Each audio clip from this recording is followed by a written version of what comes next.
they doubt the kid. I'm about to prove them all wrong again.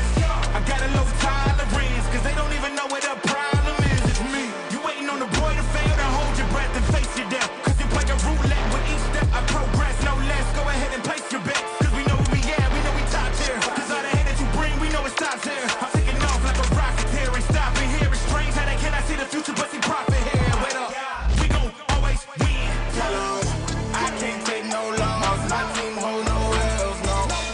Aiming for the top, can't make it by my. Yes, sir. Yes, sir. It's almost Turkey Day. We're going to be off tomorrow.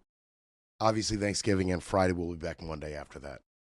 So I hope you guys enjoy your little break, little holiday with the family, or whoever you spend Thanksgiving with. Hope you guys enjoy it. It's going to be a lot of football. Bears coming off a big win. Scott with his raspberries. He's looking towards next year with his Jets. But Bears are coming off a big win. And Aaron Rodgers, that little coward, had a boo-boo, didn't want to play because he knew the Bears were the better team. He avoided one. Now this weekend, the biggest game for the Bears since 2018, in my opinion. That game in 2018, a playoff game versus the Philadelphia Eagles where they eliminated us and went on to win the Super Bowl. Now we play the Eagles again Friday. We both are 8-3. They're the defending champions. We're the upstarts. It's huge. It is causing problems in my marriage.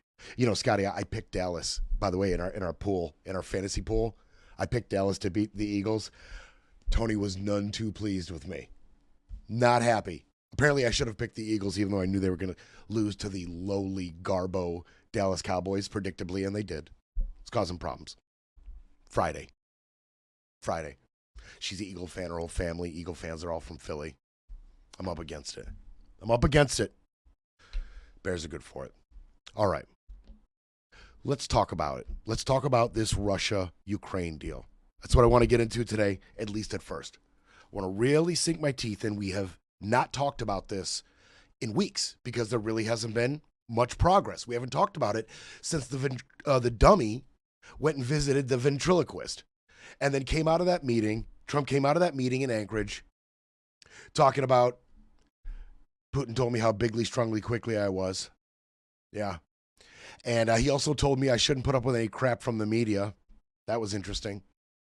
He said that Ukraine should probably be ready to give up some territory if they want to end this war. And he made no mention of any type of relief in terms of attacks from Russia into Ukraine, specifically into residential areas. Didn't even bring it up. Wasn't even a topic because Putin wasn't even considering it. Because from then till now, Putin has been stepping up his efforts in the Donetsk and the Donbass region. More and more attacks, more land gains, more attacks inside residential areas. They are trying to pound and beat the Ukrainian population into submission. They want to create a ton of pressure on Zelensky to accept anything that comes his way. And then anything did come his way.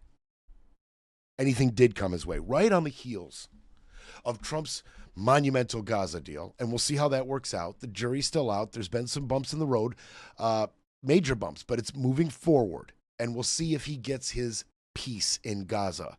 Trump peace brought to you by Trump. We'll see if he gets that. But on the heels of that deal, he said, I want more. I got to get that Nobel Peace Prize. Got to get it. Got to get it by next year. So he sent Witkoff and his son-in-law, Jared Kushner, sent them to Miami. All right, they came up with a plan on a plane. They started this little Witkoff-Kushner plan, and I know Witkoff is a name that keeps coming up. If you, of all the things you can attach to Witkoff, remember, it's the Witkoff family and the Trump family that started WLF. Sheikh Tanoon dropped $2 billion into WLF, into their crypto, because Trump facilitated AI chip sales to the UAE. And then Binance owner CZ gets a pardon for facilitating the deal. That is a deal that put millions and millions and millions of dollars into Witkoff and the Trump family, Witkoff's family and the Trump family's pockets. Witkoff, Trump. He's an envoy. Works for the administration, Witkoff does. So Witkoff and Kushner start this little plan on a plane ride, right? And it culminates with a Miami meeting, right? They come up with this 28-point peace plan for Ukraine, all by their little selves. And they go to Witkoff's house in Miami, and they call in one of Jared Kushner's friends, and insider with the Russian government, a guy named Kirill Dmitriev, calls Kirill and says, "Hey, I got something for you. I got something for you and your boy Putin. We got something for you. Come meet us in Miami. Get some sun, girls, margaritas. Let's do it. Let's talk. Meet us at Witkoff's house." And they do. They meet. And they talk. Okay? They talk. Now, in that meeting, a few things were discussed, okay, with Dmitriev and Witkoff and Kushner. And Witkoff, he kind of laid out how he saw the conflict playing out right now. He said, through conversations with U.S. and foreign officials and reading intelligence assessments, he has concluded, Witkoff had, that Ukraine is in the weaker position militarily. Okay? And despite absorbing all of Russia's all-out invasion in February 2022, and despite Ukraine forcing Russia to fight fiercely for small territorial gains, Ukraine is still at the disadvantage and would need to concede a little bit more than Moscow in this peace deal. That's what he asserted. And so with that assertion, they came up with this plan. And Dmitriev, he said, listen, you can have your 28-point peace plan, but there's certain things that Putin needs. Okay, he's got to have. And Russia agrees. We are in a stronger position than Ukraine. So here's some things that have to be in here. One, Ukraine can never join NATO. This is what Dmitriev relayed to Witkoff. He said, one, Ukraine can never join NATO. Two, Ukraine should be prepared to redraw their maps, not just according to what Russia has taken so far, but they need to be prepared to redraw the maps on some regions that Russia has not yet taken, that Putin wants. Gotta have it. Sorry. Also, Ukraine's military right now stands at about 900,000 soldiers. Dmitriev said that's got to come down. That's got to come down. We got to decrease that.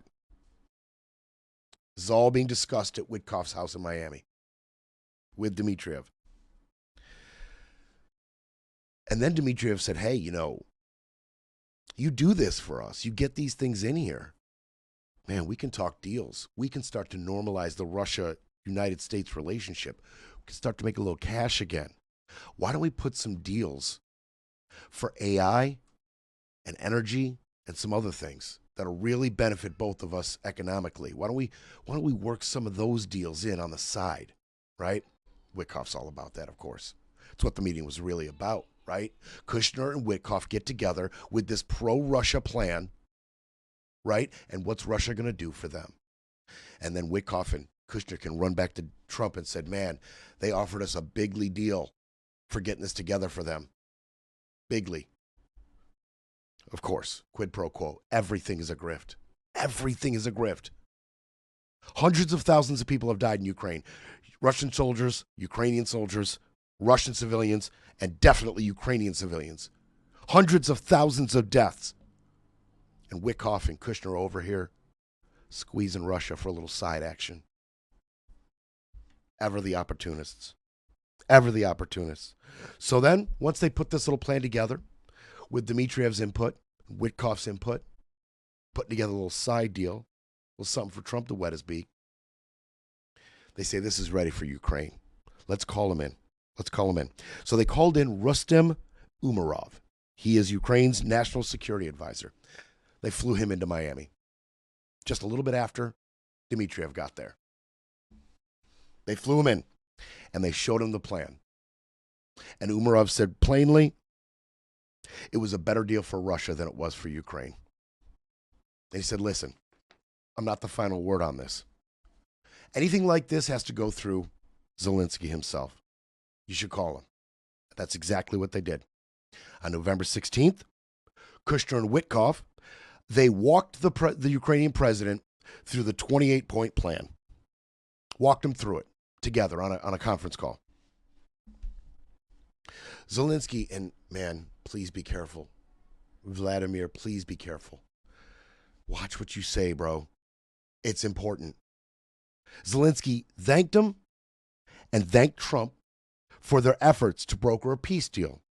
He promised to get back to them with his thoughts, saying it needs work. Watch it. Watch it, Zelensky. Watch it. Just take it easy, bro. Be cool. Be cool. Okay? Umarov then said, "We continuously conduct consultations, and we are grateful to the United States for listening to us, supporting us, and discussing all aspects with us." There you go. Zelensky, keep it like that. Bigly, strongly, very quickly. Don't get contentious with this guy. Don't release statements that might make it back to Don, and then he gets all butthurt. Just don't do it. So, this part I found kind of funny. After that phone call with Zelensky, Lil Marco was at the White House when MBS was there. We're talking November 18th. And somebody kind of comes up to Rubio and hands him this Witkoff-Kushner Deluxe, right? 28-point peace plan brought to you by Witkoff and Kushner. Hands it to Rubio. And Rubio had his little feathers ruffled. He had heard rumblings that these two guys were putting something together, but he was completely stepped over. As a matter of fact, he and the administration, some officials, had another plan already in the making. Already in the making. And then he finds out, what?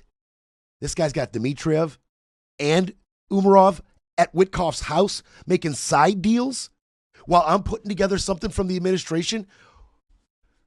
Totally got his feelings hurt. Totally got his feelings hurt. So he got with Kushner and Witkoff. He swallowed his pride a little bit, and he did his best to integrate the previous plan in with the 28-point plan that they had come up with. Okay? And they took their new plan. They're all proud of it, all fired up. They took their new plan, and they headed off to Ukraine. And because it was last minute, and because there was changes, they had to move very quickly, bigly. They sent U.S. Army Secretary Dan Driscoll to Ukraine. Now, he was scheduled to head that way around that time anyway. They were going to discuss certain defense measures, certain intelligence. So he was heading there anyway. So they picked him. They said, Dan, we got a new mission for you. You got to bring this plan to Ukraine. You got to sell it to him. You got to bring it yourself. It's very important. Very important. So Dan Driscoll headed out there. He landed in Ukraine. And he started to kick the can around a little bit. He started to get into what he was meant to get into before this little change of plans. Talking about defense and, prospects for peace, but nothing serious, nothing set in stone. Talked a little bit about intelligence and some other things, right? The Europeans and some other things. While this was going on, he's taking phone calls from J.D. Vance and other officials in the administration like crazy. He's taking calls. What can he say? What can't he say? When can he say it? Right? He's getting all these audibles being called from Vance and other administration officials. And finally, he received approval to kind of hand over this plan, right? And he told Ukrainian officials as he handed over the peace plan, get this. Now, I don't know if this little bit was JD or, Rubio or Witkoff or even Trump himself. But as he hands over the plan, he reminds Ukrainian officials, hey, something to keep in mind while you look at this plan. Don has pulled his intelligence and support in the past. You remember that? He's willing to do it again.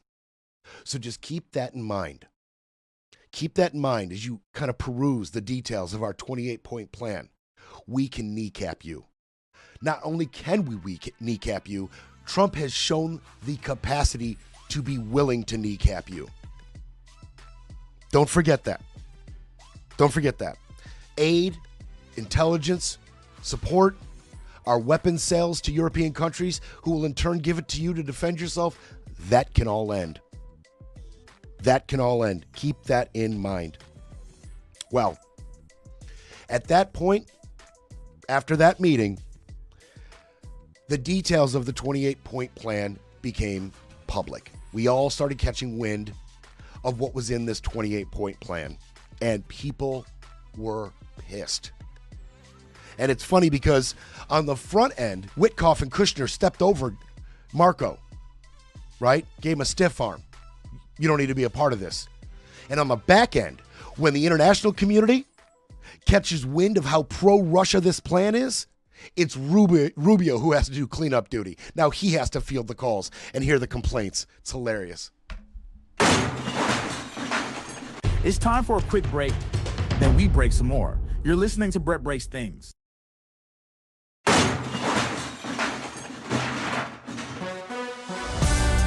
Brett Breaks Things, fighting for America one mic drop at a time.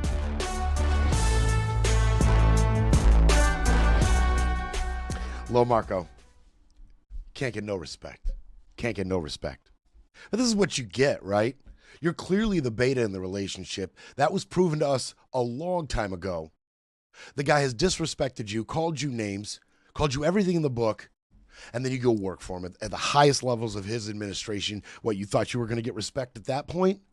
No, you serve a purpose. You serve a purpose. And they didn't need you to be involved in the peace plan, okay? You've already failed.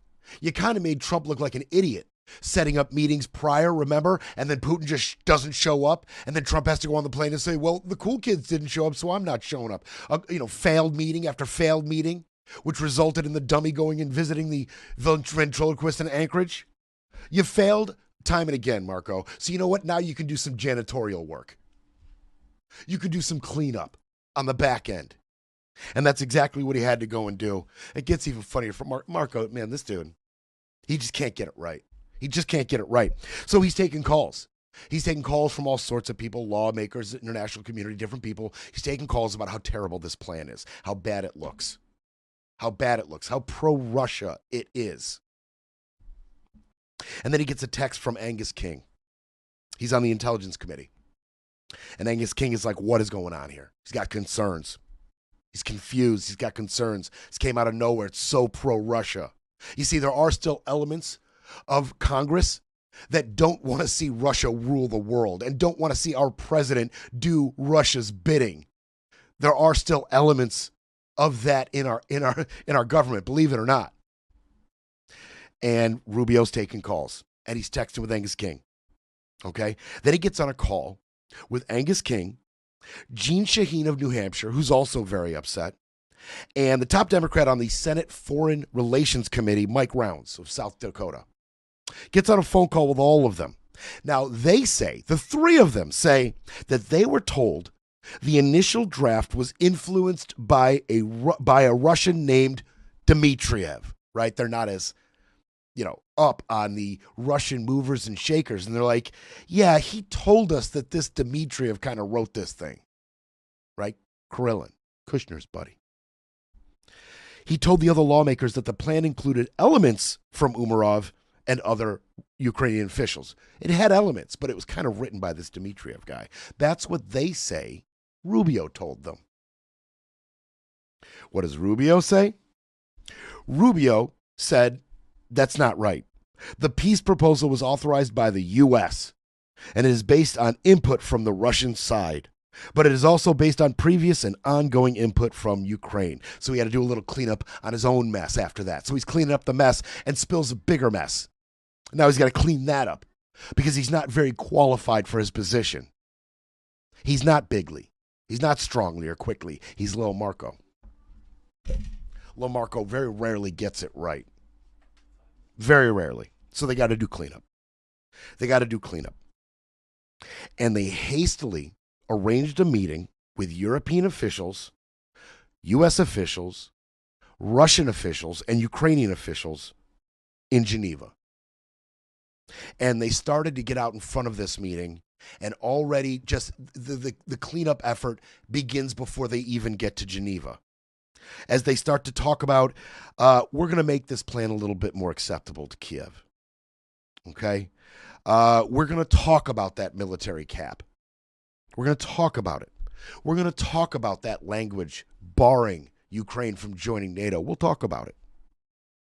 And we promise, this will be, it will secure Ukraine's core objectives a little bit more. We promise. We promise. And even Trump, he seems to be on board. He said, quote, "Is it really possible that big progress is being made in peace talks between Russia and Ukraine?" Bigly, strongly talks. Quote, "Don't believe it until you see it, but something good may just be happening." That's according to Trump. It's according to Trump. And Trump, he had to do some cleanup. They had to do some walking back as an administration, to be honest with you. This whole thing was a little too pro-Trump, or pro-Putin. Just from beginning to end, just a little too pro-Putin.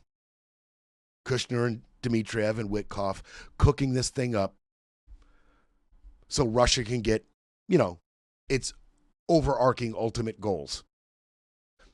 And pressure Ukraine. But many reacted in horror when they saw this plan. They did. And when European officials started calling the State Department asking for some kind of clarification, they were all told specifically, "Oh, this isn't the Trump plan." No. Don't call this the Trump plan. No. It's not the Trump plan. But Trump himself, after Driscoll had given the details of this plan to Ukraine, Trump himself had said they've got till Thanksgiving to sign it. It was Trump who puts the timeline on there, puts the ultimatum on there. He was really happy with Witkoff and Kushner and what they had concocted. And when Driscoll handed it over, Trump just came behind him and said, "You got till Thanksgiving. You got till Thanksgiving." Well, a U.S. official had to clean some of that up. They said an aggressive timeline for a signature had been agreed upon. An aggressive timeline. They didn't mention Thanksgiving there. Be careful. Be careful, Ukraine. Be careful what you say. Now, a Ukrainian official said Zelensky agreed to use the plan as a basis for negotiations because he knew he couldn't afford to reject it. Smart. Trump's bigly. Trump's administration is strongly and quickly. That's smart. But then Zelensky, Vladimir, you were doing so well. Umarov was doing so well. Your government spokesperson was doing so well. Then Zelensky comes out and says to his people, quote, "Ukraine risked losing their dignity or losing the support of the U.S. and warned they will be expecting an answer from us." Oh, Vladimir, you were doing so well. But I do think there's an aspect to Zelensky acknowledging that if they should go for any U.S.-led peace talks, that they're losing their dignity. I think that might actually appeal to Trump a little bit. Zelensky coming out here and just kind of making it known that he sees it for what it is, if we should take this deal and stop the suffering of the Ukrainian people and stop the deaths, that we will be losing our dignity. He just flat out said it. Now,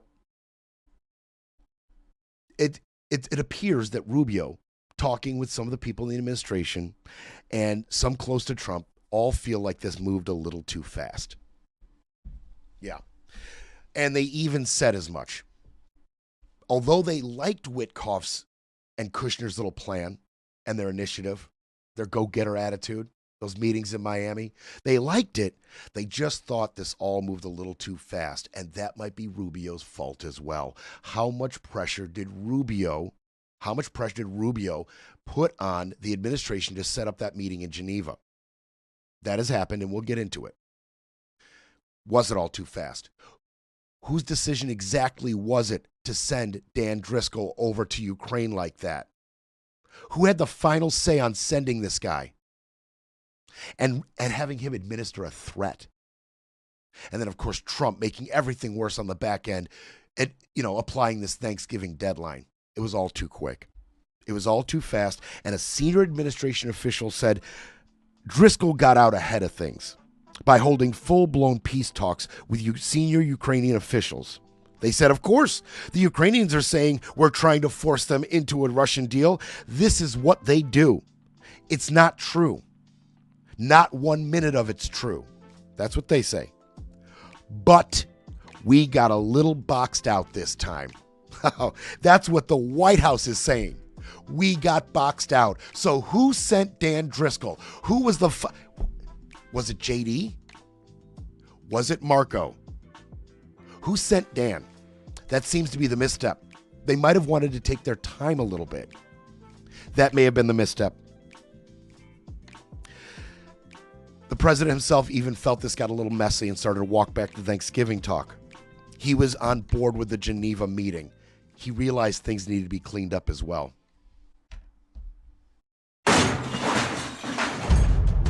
We'll be back to break it all down. You're listening to Brett Breaks Things.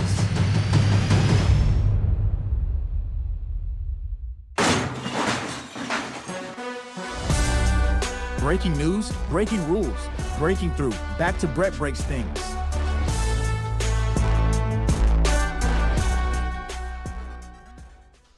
All right. Now, before we get into what was discussed in Geneva and where we stand right now, I do want to focus on the Europeans' involvement on this. There's some great reporting out of the New York Times about this, and I just find it really interesting. I find it super interesting how weak the Europeans are willing to look. And I'm not going to mince words on this. Every time you turn around, they take the path of less resistance when it comes to Donald Trump. Every time. Every time. And make no mistake about it, European leaders were absolutely incensed when they got a hold of the 28-point peace plan. They were not on board. They were not happy with it. They started clucking like hens amongst themselves about how terrible this plan is, how ill-conceived it is, and how Trump is just Putin's lackey and something has to be done about this. This is what they cluck about behind closed doors on secret phone calls and secret meetings and stuff that's not public. But officials out of all these administrations will come out and tell you, yeah, they weren't happy. None of them were happy.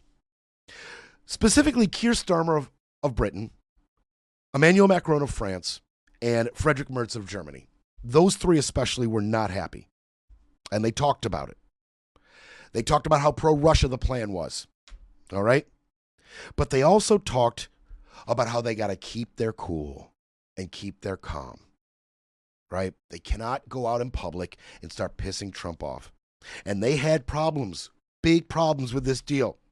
They have big problems with Ukraine having to redraw its maps, especially according to territory it hadn't even taken. Russia hasn't taken. They have problems, they have problems with the NATO language. That concerns them greatly. Who NATO can accept and who they cannot accept according to the Russians. They got problems with that. Of course they do. They got a problem with limiting the size of Ukraine's military because they have their own security concerns. If everybody in that region is stronger, then everybody's got a little bit more defense from imperialism, like Putin. And they have a problem with that. And they have a problem with Russia insisting that no European troops are allowed to be in Ukraine for their defense. Not just now. Going forward, as Russia sees that as NATO expansionism, right? And a growing existential threat to Russia's borders and Russia's people and their interests. So Russia sees NATO as a threat, and Russia sees European troops in Ukraine as an extension of NATO military. And they don't want it, and the Europeans are pissed. Macron said on Tuesday, he said the American plan was moving in the right direction. Peace. It's the right direction. But he added, there are elements in this plan that should be discussed, negotiated, and improved. Take it easy. Take it easy, Macron. Can't have everybody out here popping off against Trump. Not publicly, not globally. Can't do that, man. Take it easy. Take it easy. Now, there was a meeting of the group of 20, the G20. You may have heard of it, the G20. Tons of major countries are in that. U.S., Argentina, Brazil, Canada, Australia, China, a whole bunch of countries are in the G20. And their main focus is global stability, trade, climate, food security. That's what they meet about. That's what they talk about. The G20 is 85% of the global GDP, 75% of global trade, and 2/3 of all people live within countries in the G20. Yeah, it's a big group. It's a powerful group. And they were meeting in South Africa on Saturday. And they talked about the plan, and they got together, and they clucked like hens, the European leaders did.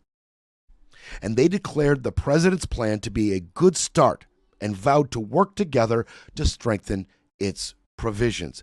That's all they'll say. That's as far as they will go publicly. The plan should be discussed, negotiated, and improved. We need to strengthen its provisions. That is as far as they'll go. And that is part of their game plan. That is part of their game plan.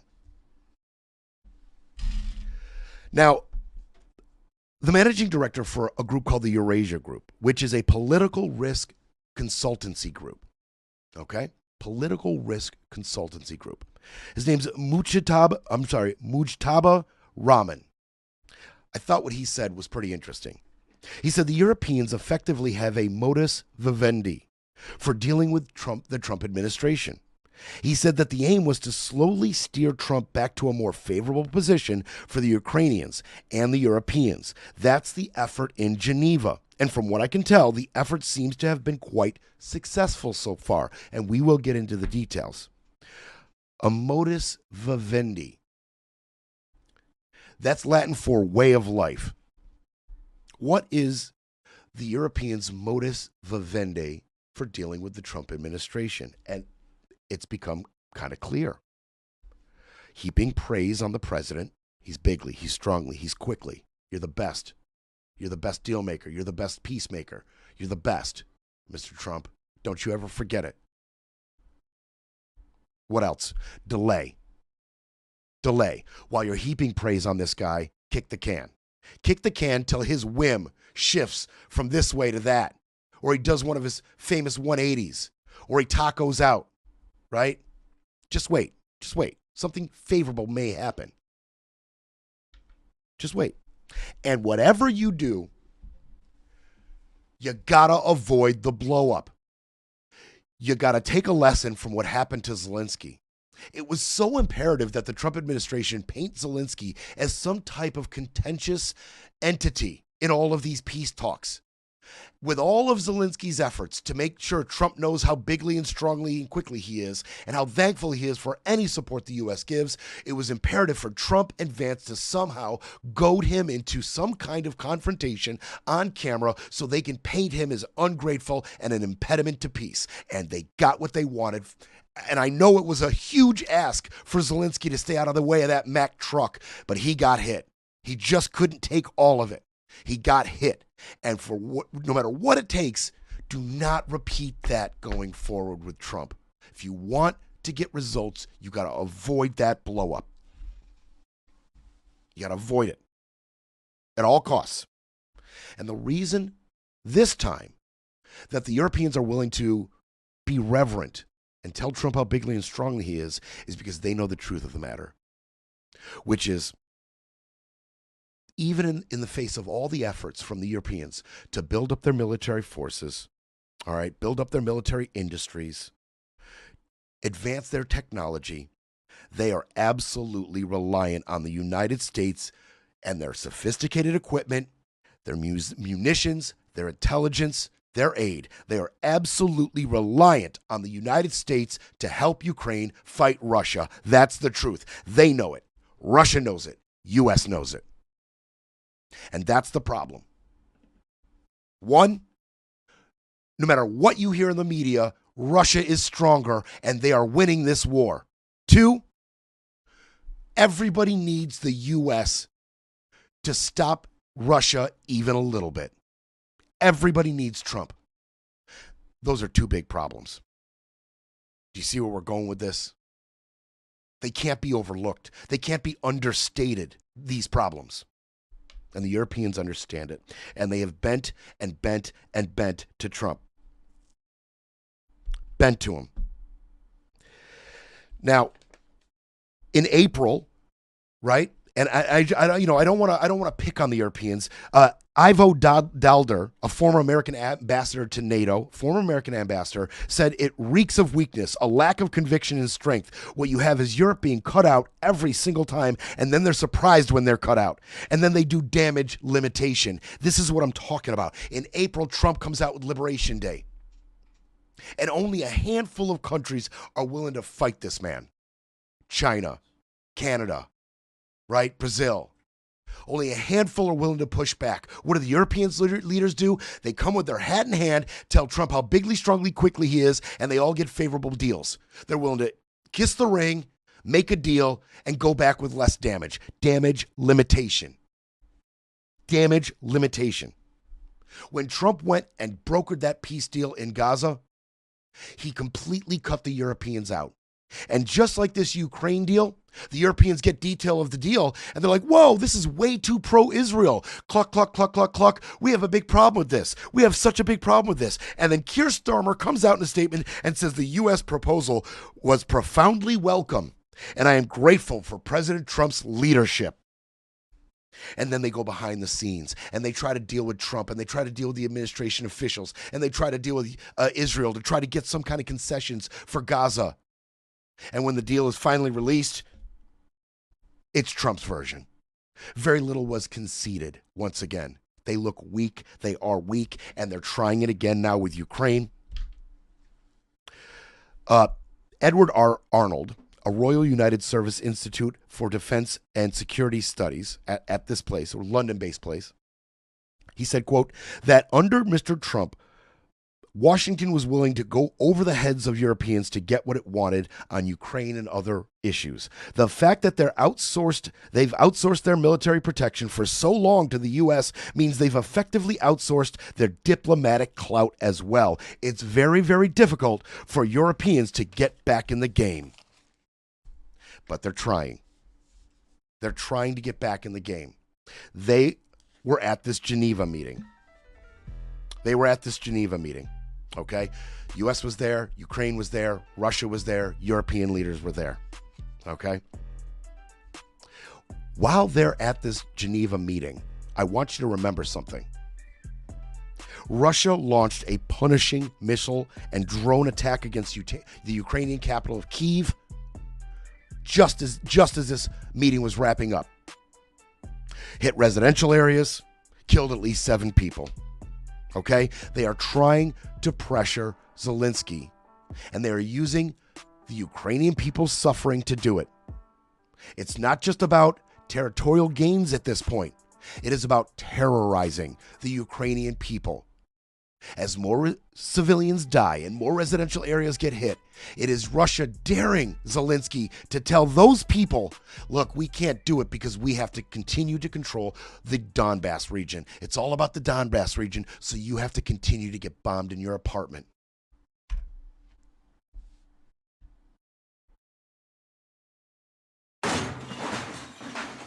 Breaking politics, breaking narratives, breaking news. But first, we need to... You're listening to Brett Breaks Things, pushing back, speaking up, and holding the line.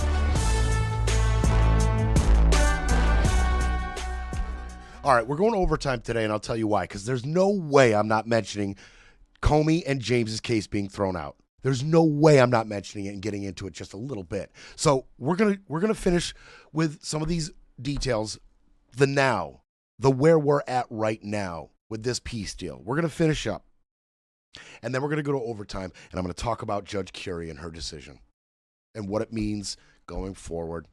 I can't wait. I'm so excited that we're here. It seems like, man, just a little bit ago, we're like, oh, here it is. Siebert out, Halligan in. There's the indictment. There's Comey. Comey's gotten charged. There's Letitia James. It was just like, it seems like so, just not that long ago. We're here so quickly. I know it was a few months, but here we are, man. Just like that, here we are now. And it has been thrown out. Letitia James and James Comey's, their cases have been thrown out, but this isn't the end. And if you think I'm not getting into it, you're crazy. So they met in Geneva, U.S., Russia, Ukraine, and some European officials and leaders. They all met in Geneva. Okay, and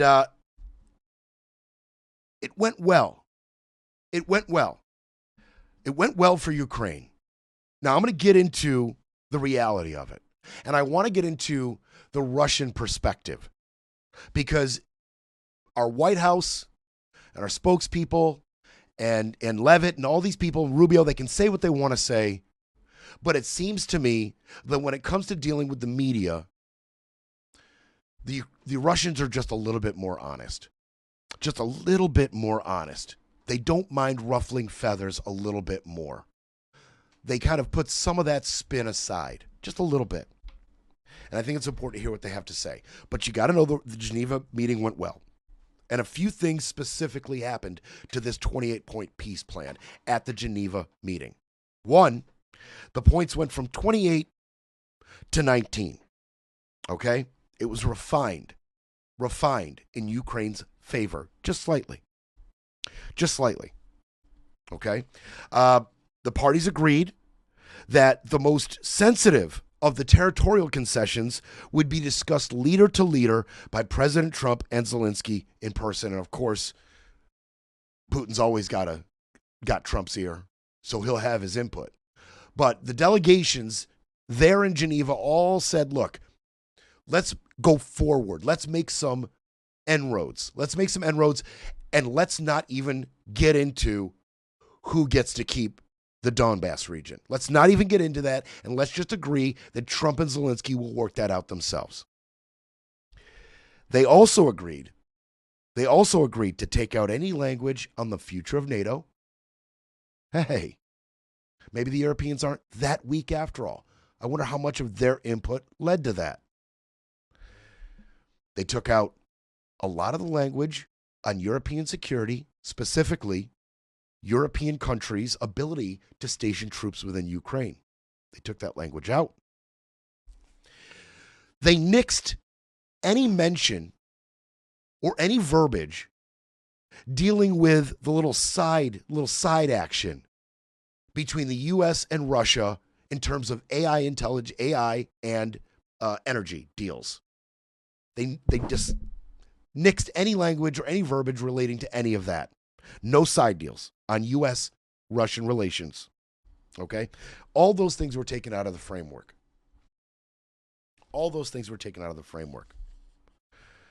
And on the heels of this, they tapped Dan Driscoll again, and they said, we're going to send Dan to Abu Dhabi with some U.S. negotiators, and they're going to meet with Russian officials about what we did here. All right, we're going to have another meeting in Abu Dhabi with Dan Driscoll and Russian officials. And there were some Ukrainians there as well. Kirilo Bundanov. He's a Ukrainian military intelligence general. He was there as well in Abu Dhabi. So they had a follow-up meeting in Abu Dhabi after this. And that has yielded some results.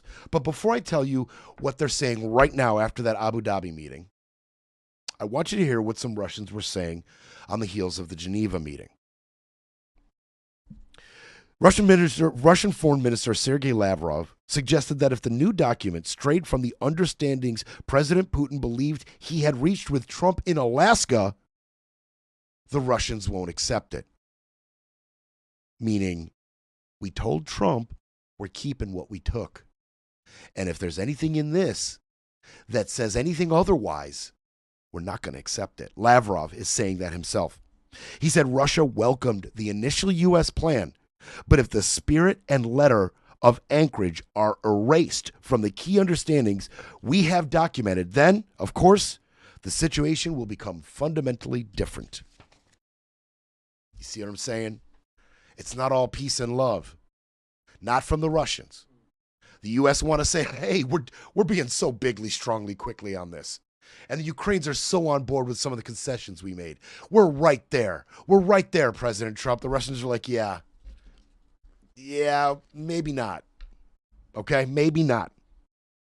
A former senior Kremlin official with knowledge of the talks said that the original 28-point plan was just a starting point for Russia, with some elements that were acceptable to Moscow and some that were not. Quote, Putin also thinks that no one is taking his position seriously.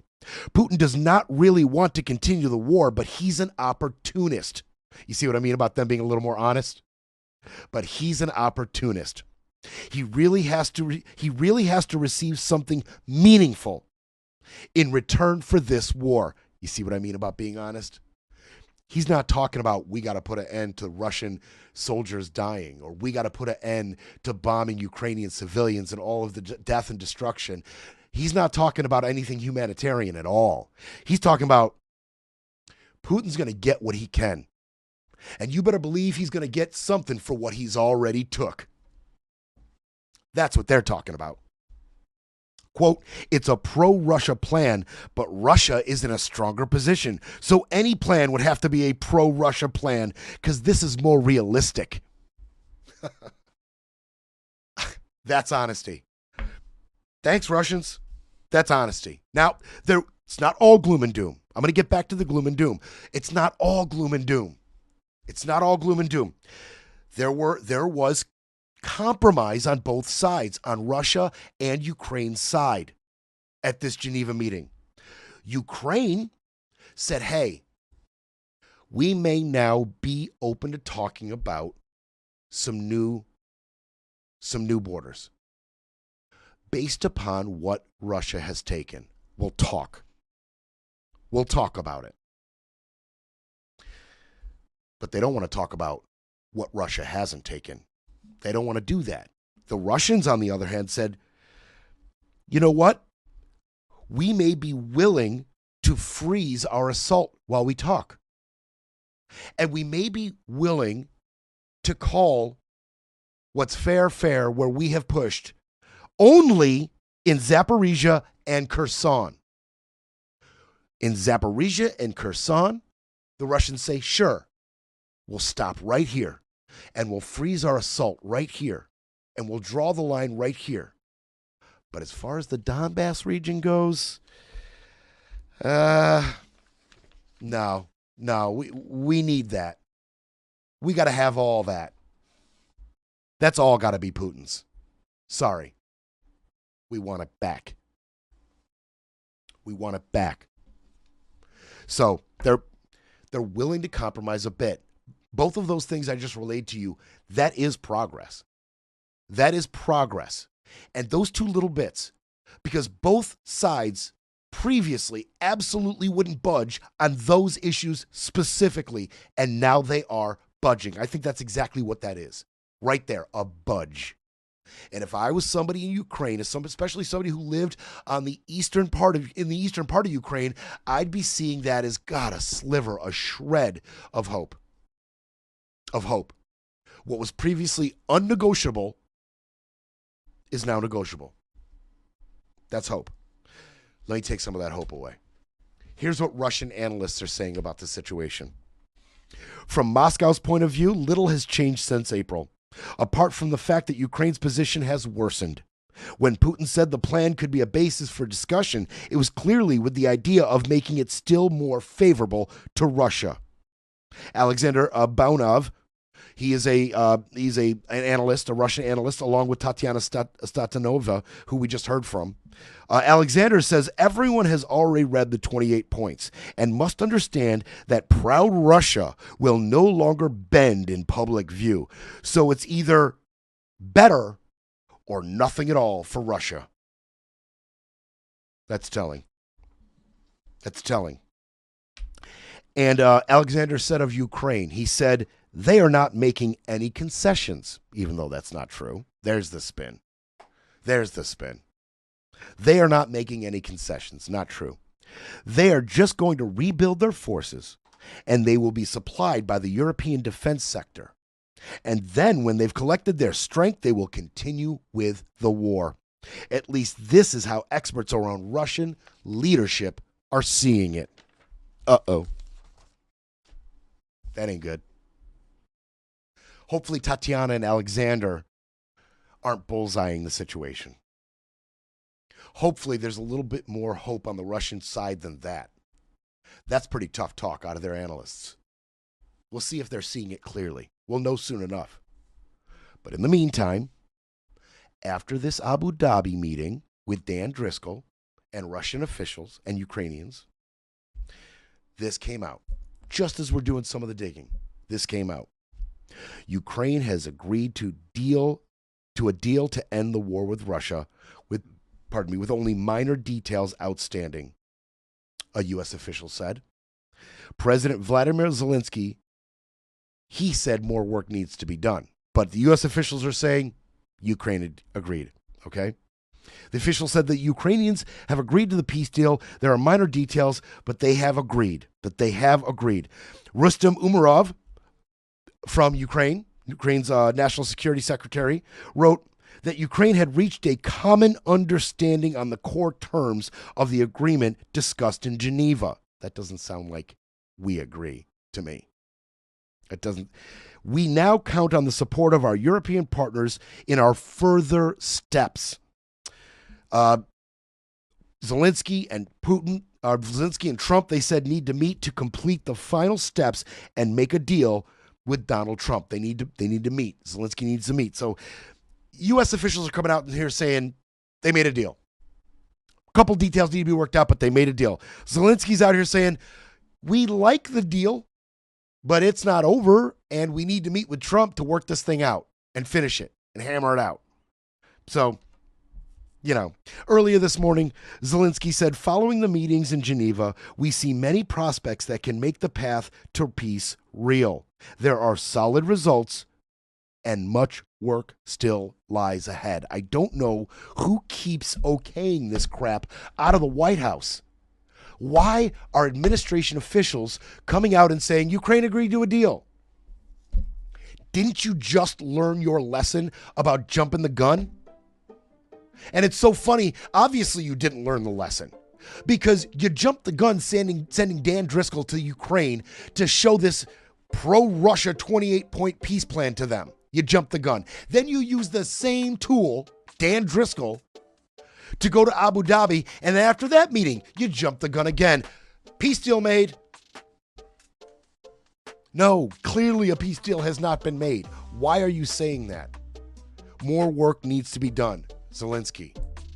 Umerov, we've reached an understanding on the core terms. We have work to do. Ukraine seems to be kind of clear on this, and we're not hearing much from Putin. Well, we're not hearing much from Putin. Who knows what Don and Putin are talking about, especially in front of a Trump-Zelensky meeting? You think Putin's not getting his 2 cents in before that? We'll see how this plays out. We're coming back for overtime. It's time for a quick break, then we break some more. You're listening to Brett Breaks Things.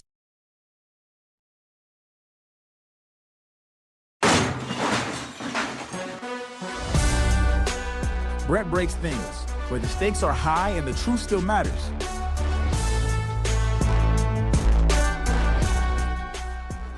I'm grateful that the court ended the case against me, which was a prosecution based on malevolence and incompetence, and a reflection of what the Department of Justice has become under Donald Trump, which is heartbreaking. But I was also inspired by the example of the career people who refused to be part of this travesty. It cost some of them their jobs, which is painful. Eric Siebert. But it preserved their integrity, which is beyond price. And I know they will serve again. I was very lucky that some of the best lawyers in America stepped forward to represent me. I hope they serve as an example to more and more lawyers, especially at some of the big firms, to participate in protecting our liberty, protecting the rule of law. And my family and friends were always with me, and luckily for me, include some of those great lawyers. Fitzpatrick. This case mattered to me personally, obviously, but it matters most because a message has to be sent that the President of the United States cannot use the Department of Justice to target his political enemies. I don't care what your politics are, you have to see that as fundamentally un-American and a threat to the rule of law that keeps all of us free. I know that Donald Trump will probably come after me again, and my attitude's going to be the same. I'm innocent, I am not afraid, and I believe in an independent federal judiciary, the gift from our founders that protects us from a would-be tyrant. When I was a kid, my parents would wake us up for school every morning by snapping open the shades and saying, "Time to rise and shine and show the world what you're made of." Well, it's that time, America. It's time to stand up and show the fools who would frighten us, who would divide us, that we're made of stronger stuff, that we believe in the rule of law, that we believe in the importance of doing things by the law. So stand tall, shine, and keep the faith. Judge Cameron McGowan Curie, my hat's off to you. My hat's off to you, Judge Curie. I mean, when we started talking about the dismissal motions, we talked about how rare it is for them to succeed. How rare it is. Now, we did say it's more rare to get a vindictive prosecution dismissal. That's extremely rare. And we said, the Halligan appointment, we said this months ago, the Halligan appointment, that may be the big problem here. This may be on Pam Bondi.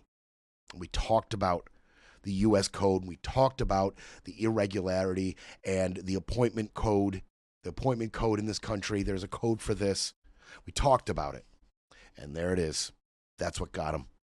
Halligan's appointment is what got him. Pam Bondi, who may be the most qualified of all the main actors here, she made the biggest mistake. I will say she did it on the behest of her dear leader. She was ordered by Trump to fire Maggie Cleary after Siebert was fired. Siebert was fired. He was interim himself. Siebert was fired, would not or could not bring this case on Comey. Maggie Cleary, she was installed 4 days, interim, fired, and Trump took his personal lawyer, Lindsay Halligan, ex-Florida insurance lawyer, hack, charlatan, installed her, and 4 days after that, she brings the indictment against Comey. Well, Judge Curie said, yep, she was unlawfully and unconstitutionally installed in that position. I want to read to you the opinion of the court. And as I read this, know that Comey and Letitia James's case were both dismissed on this. And the opinion of the court on Comey's matches verbatim,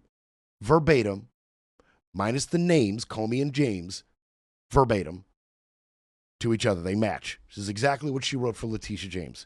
On September 25th, 2025, Lindsay Halligan, a former White House aide with no prior prosecutorial experience, appeared before a federal grand jury in the Eastern District of Virginia, having been appointed interim U.S. attorney by the Attorney General just days before. Ms. Halligan secured a 2-count indictment charging former FBI Director James B. Comey Jr. with making false statements to Congress and obstructing a congressional proceeding. Mr. Comey now moves to dismiss the indictment on the grounds that Ms. Halligan, the sole prosecutor who presented the case to the grand jury, was unlawfully appointed in violation of U.S. Code U.S. Code 28, Statute 546. I'm going to get to that. And the Constitution's Appointments Clause. As explained below, I agree with Mr. Comey that the Attorney General's attempt to install Ms. Halligan as interim U.S. Attorney for the Eastern District of Virginia was invalid. And because Ms. Halligan had no lawful authority to present the indictment, I will grant Mr. Comey's motion and dismiss the indictment without prejudice. That part's important. Without prejudice. You lawyers out there, people who've been involved in the legal field, smarter people than me, you know what that means, and I'll get to that. As far as U.S. Code 28, Statute 546, that means the AG, when there is a vacancy at the U.S. Attorney level anywhere, the AG, Pam Bondi, can install an interim for 120 days. This is according to U.S. Code 28, Statute 546. She can install an interim U.S. Attorney for 120 days.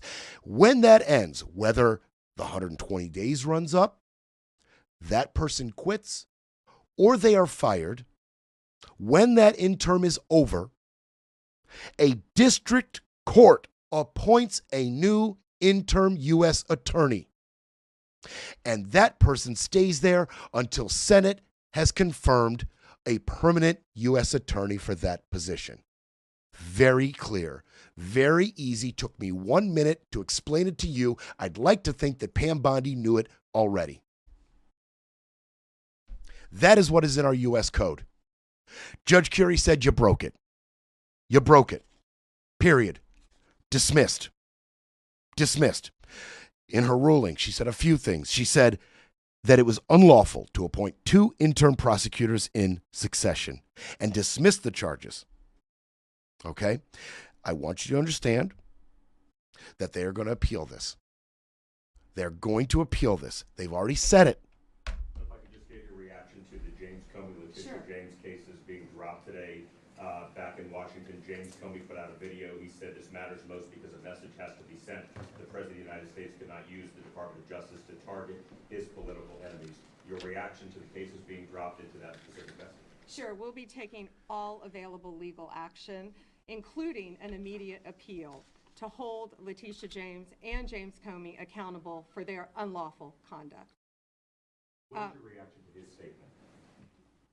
I'm going to keep going on this. I'm not worried about someone who has been charged with a very serious crime. His alleged actions were a betrayal of public trust. Now, along with an appeal of this, the way that the judge dismissed it without prejudice means that they can refile the charges. I want you to remember that.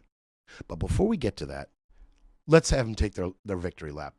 First, let's hear from Patrick J. Fitzgerald, who argued to Curie that Halligan's appointment was unlawful and won. He said that with the dismissal of the case against his client, an independent judiciary vindicated our system of laws, not just for Mr. Comey, but for all American citizens. And what does Abe Lowell, Ms. James's lawyer, say? He said the court's ruling showed that Mr. Trump went to an extreme measure to substitute one of his allies to bring these baseless charges after career prosecutors refused. This case was not about justice or the law. It was about targeting Attorney General James for what she stood for and who she challenged. And Miss James herself said in a written statement that she was heartened by today's victory and grateful for the prayers and support I have received from around the country. All right, well, not so fast, Letitia. Not so fast, Miss James. Because your case has much better chances of getting refiled because of the without prejudice. Your case has much better chances of getting refiled at another person's office. Another U.S. attorney at a different district can refile these cases. And I promise you, Letitia, that is what they are going to do. Now, the other reason your case has better chances is because of the statute of limitations. We've talked about this.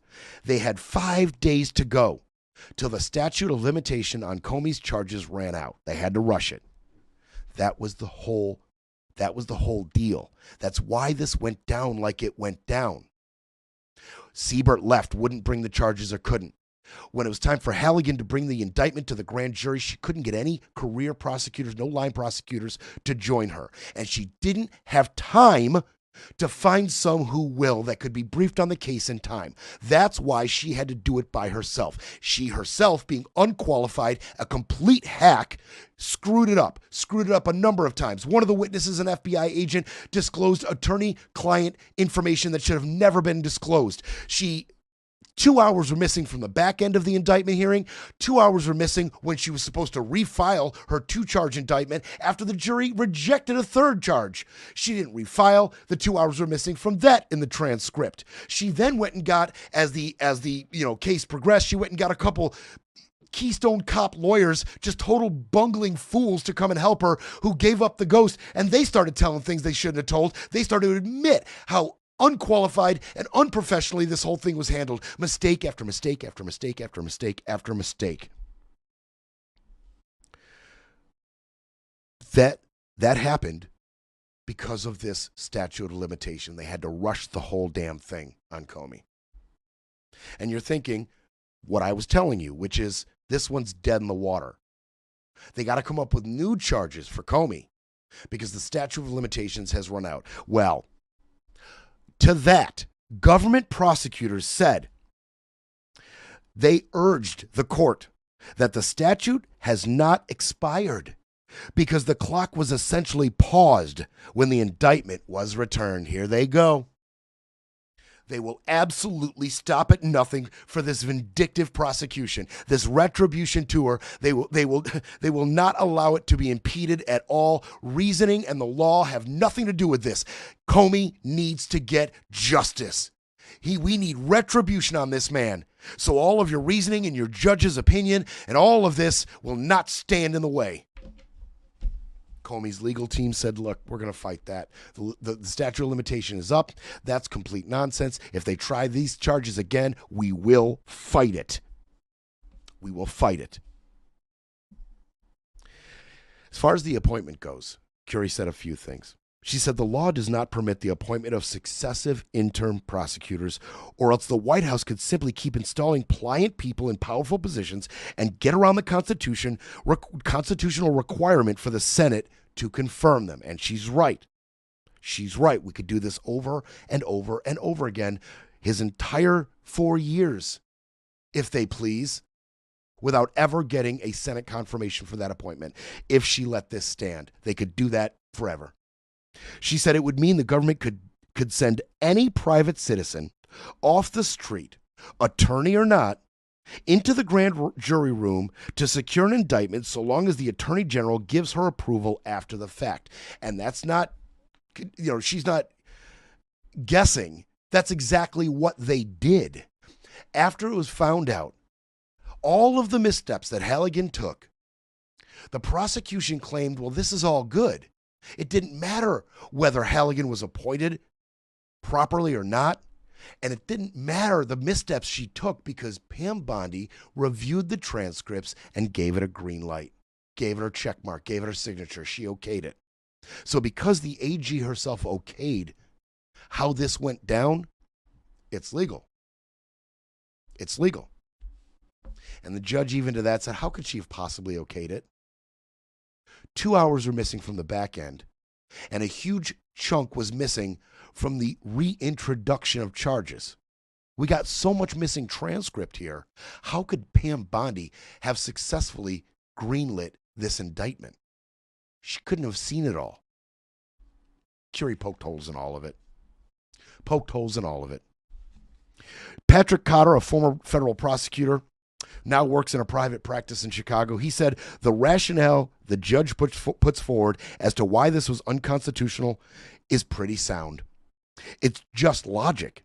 He said dismissing the charges without prejudice means the charges could be refiled with another grand jury, and it gives the prosecutor's option to revive the case, And he said under current federal law, when an indictment is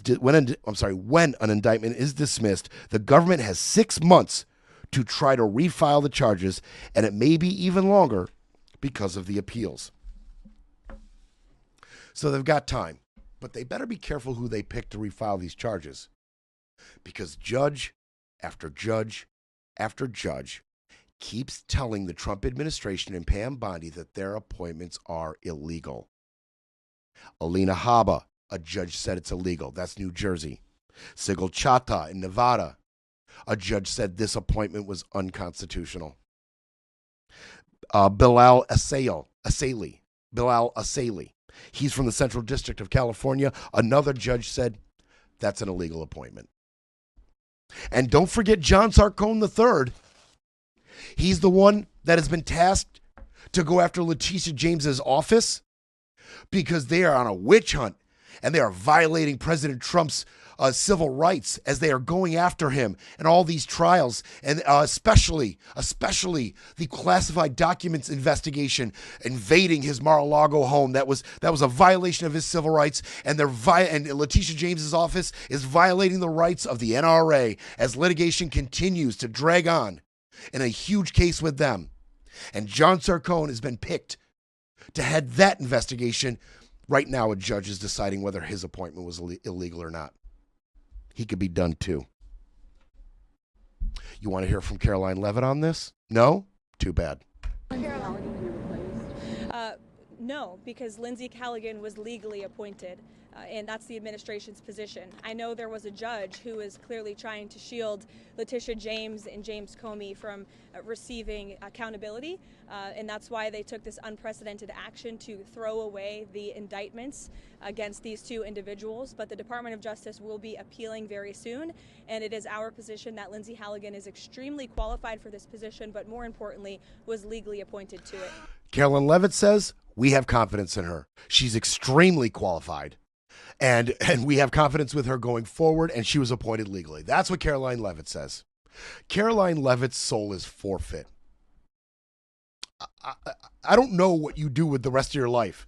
I mean, honestly, you have come out here and you have lied every single time to the American public. And when you're not lying, you're defending the actions of this president and his policies, no matter how unconstitutional they are. You defend, you spin, you propagandize, and you lie every time you get in front of a mic. Your soul is forfeit, Carolyn. You are a terrible degenerate and a liar and a horrible person. And I don't mind using any of these adjectives to describe you. I'm very comfortable. Very comfortable.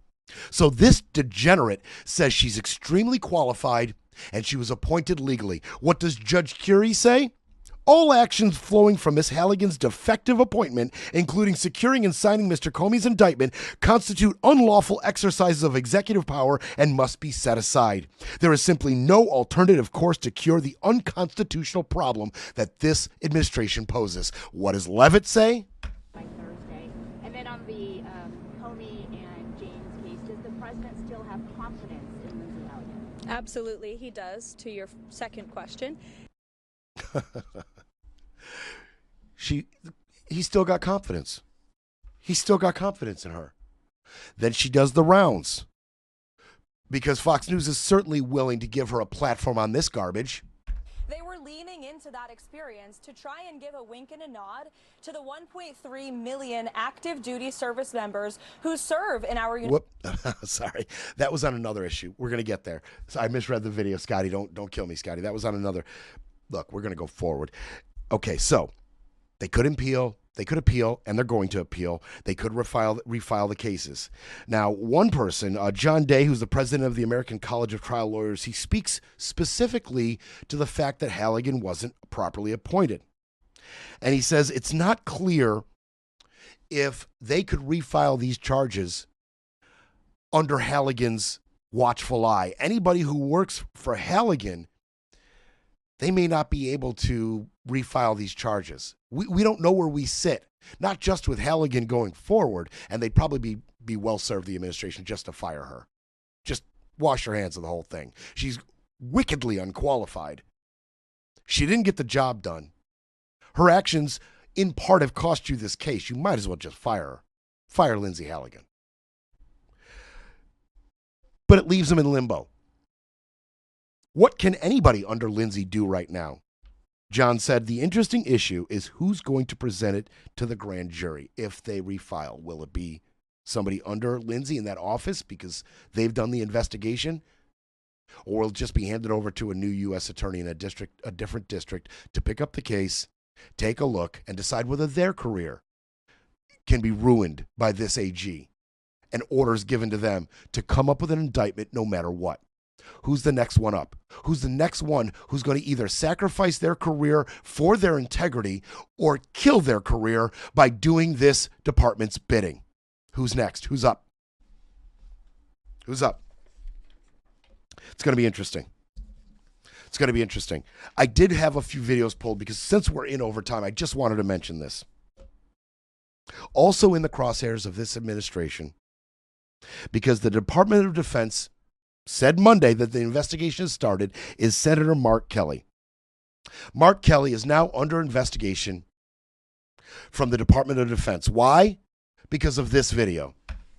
I'm Senator Alyssa Slotkin. Senator Mark Kelly. Representative Chris DeLuzio. Congresswoman Maggie Goodlander. Representative Chrissy Houlihan. Congressman Jason Crow. I was a captain in the United States Navy. Former CIA officer. Former Navy. Former paratrooper and Army Ranger. Former intelligence officer. Former Air Force. We want to speak directly to members of the military and the intelligence community who take risks each day to keep Americans safe.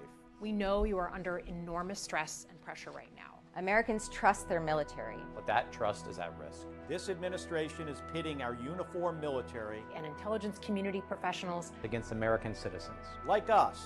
You all swore an oath. To protect and defend this Constitution. Right now, the threats to our Constitution aren't just coming from abroad, but from right here at home. Our laws are clear. You can refuse illegal orders. You can refuse illegal orders. You must refuse illegal orders. No one has to carry out orders that violate the law. Or our Constitution. We know this is hard and that it's a difficult time to be a public servant. But whether you're serving in the CIA, The Army, Our Navy, The Air Force. your vigilance is critical. and know that we have your back. Because now, more than ever, The American people need you. We need you to stand up for our laws. our Constitution, and who we are as Americans. Don't All right, you get the idea. You all are familiar with that. Don't follow illegal orders. Well, that pissed off Trump, pissed off Hegseth, pissed off staunch right-wing MAGA Republicans, and MAGA itself is absolutely up in arms about this. You know what the president said? He called it seditious, mentioned hanging. That's where we are. The president has normalized calling for the hanging of his critics in Congress.